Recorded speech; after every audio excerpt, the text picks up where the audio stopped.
বাদশা the ডন ছবির প্রচারণায় অংশ নিতে ঢাকায় এসেছিলেন জিৎ। সেখানে তাকে প্রশ্ন করা হয়েছিল বাংলাদেশের ছবি দেখা হয় কিনা, দেখা হলে কার ছবি দেখা হয়, তাছাড়া বাংলাদেশের কোনো তারকা সম্পর্কে জানেন কিনা।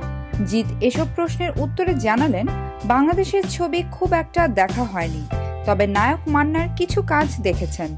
জিতের মতে শাকিব খান এদেশে অনেক বড় একজন তারকা, তবে বাংলাদেশের ফেরদৌসকেই সবচেয়ে ভালো করে চেনেন জিৎ।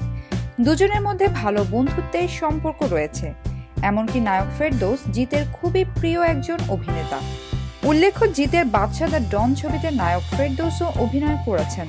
তাছাড়া কলকাতার অসংখ্য সিনেমায় নায়কের ভূমিকায় দেখা গেছে ফেরদৌসকে, তাই কলকাতায় ফেরদৌসের জনপ্রিয়তা বাংলাদেশের চেয়ে কম নয়, এমনটিই জানালেন জিৎ। বিনোদন জগতের নিত্য নতুন খবরাখবর জানতে রিপোর্টার জরিনা চ্যানেলটি সাবস্ক্রাইব করুন, লাইক, কমেন্ট এবং শেয়ার দিতে ভুলবেন না।